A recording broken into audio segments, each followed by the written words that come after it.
ہمارے مہمان خصوصی راولپنڈی سے تشریف لائے شیر آل سنت کنز الدلائل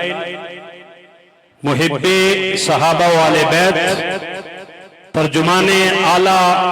حضرت شمشیر اعلیٰ حضرت علامہ مولانا پیر محمد غفران محمود سیالوی صاحب دام ظلہ، ہم آپ کو خوش آمدید کہتے ہیں اور آپ کا شکریہ بھی ادا کرتے ہیں کہ آپ نے گڑی حبیب اللہ کی سرزمین پر قدم رنجا فرمایا۔ انشاءاللہ العزیز یہ پہلا پھیرا ہے اور انشاءاللہ پھیرے پڑتے رہیں گے انشاءاللہ، اور انشاءاللہ العزیز آپ کے قدموں کی برکت سے یہاں پر انشاءاللہ آپ دیکھیں گے، اور یہاں پہلی مرتبہ آنے میں بڑی رکاوٹیں پیش کی گئی، بڑے روڑے اٹکائے گئے، نوجوانوں کو بڑا تنگ کیا گیا۔ یاد رکھ لیجئے، یہ نہ سمجھا جائے، کوئی یہ نہ سمجھے کہ یہ جوان اکیلے ہیں، قمر نذیر اکیلا ہے، بلال اکیلا ہے اور یہ سارے جوان اکیلے ہیں، نہیں، یہ دیکھ لیں علماء کا جمع غفیر، اور یہ سارے کیمرہ لگا کے بھی ذرا دکھائیں تاکہ کل کوئی کہنے والا یہ نہ کہے کہ 10 20 اور 50 بندہ سننے کے لیے آیا تھا۔ نہیں، آپ کو پتا ہے جب کوئی حق کو جتنا دبانے کی کوشش کرتا ہے حق اتنا ہی نکھر کر واضح ہوتا ہے، اور بڑی رکاوٹیں پیش کی گئی، رکاوٹیں جلسے کو روکنے کی کوشش کی گئی، لیکن یاد رکھ لیجئے یہ جلسے رکنے والے، بولو گج وج کے بولو، رکنے والے نہیں۔ ہماری اس محفل پاک کے اندر حضرت علامہ مولانا مفتی ضیاء الحق فریدی صاحب آپ بھی تشریف لائے،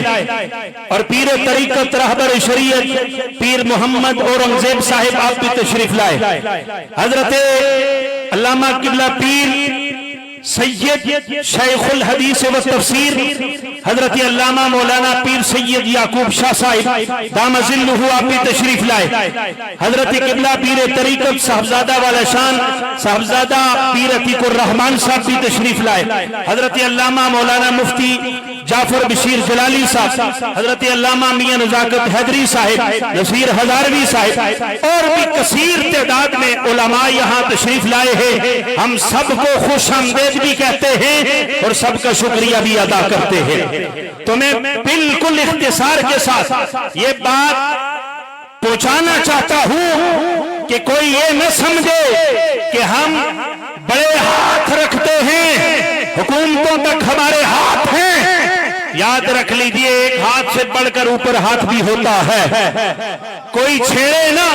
ہم ویسے کسی کو چھیڑتے نہیں، جو چھیڑے گا تو پھر ہمیں بھی چھیڑنا آتا ہے، ہمیں بھی زبان استعمال کرنا آتی ہے، ہم ادب والی زبان استعمال کرتے ہیں، اور جو ادب کی زبان میں رہ کے بات کرے گا اس کے لیے ہماری انشاءاللہ العزیز ادب والی زبان استعمال ہوگی، اور جو صحابہ اور اہل بیت کے خلاف زبان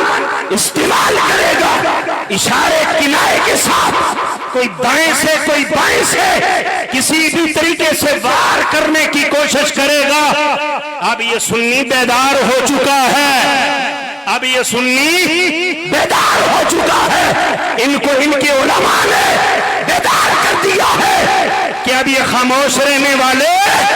نہیں ہیں۔ دعائیں دیجیے اپنے علماء کو، مفکر اسلام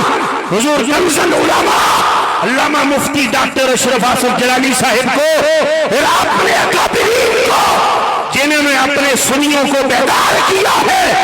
اور ان جیسے علماء نے اپنے سنیوں کو بیدار کیا ہے۔ الحمدللہ، شکر ہے رب کا، لاکھ لاکھ شکر ہے کہ یہ پروگرام بڑے پرامن طریقے سے جاری و ساری ہے، اور اب آپ خطاب سماعت کریں گے۔ اس کے بعد میرے چھوٹے بھائی ہیں حافظ قرآن، انہوں نے دعوت اسلامی والوں کے پاس فیضان مدینہ میں حفظ مکمل کیا ہے۔ یہ علماء کرام کہ پیران عظام اپنے دست مبارک سے اس کی دستار بندی بھی فرمائیں گے انشاءاللہ العزیز۔ اب میں مزید کسی تاخیر کے بغیر دعوت خطاب دیتا ہوں عالم اسلام کی عظیم علمی روحانی شخصیت، شیر اہل سنت، شمشیر اعلی حضرت، کنز الدلائل، مفکر اسلام حضرت علامہ مولانا پیر طریقت رہبر شریعت حضرت علامہ مولانا پیر غفران محمود سیالوی صاحب کو آپ اللہ کی وحدانیت کا اقرار کرتے ہوئے آپ نعرہ لگائیے، اور اسی دوران پھر آپ کا خطاب شروع ہوتا ہے۔ نعرہ تکبیر، ایک ہاتھ کو بلند کر کے نعرہ تکبیر، نعرہ رسالت، نعرہ تحقیق، نعرہ حیدری، علماء اہل سنت۔